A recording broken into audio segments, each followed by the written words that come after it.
Sa Canada. Tapos New York. Alam mo, na-realize ko. Kwento mo sa akin yung sinabi mo about Canada. Alin mo? Yung hindi titinginan yung mga tao. Okay, wait.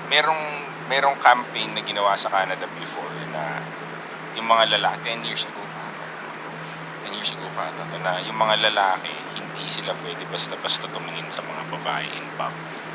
Kasi it will be considered as harassment.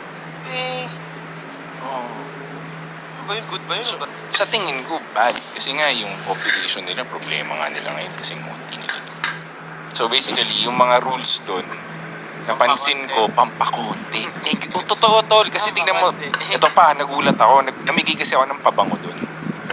Sabi ng mga tao sa akin. Sa streets? Hindi. Sa mga family. Okay. Mga taga doon. Sabi nila, tol, hindi na daw gumagamit ng pabango yung mga tao doon.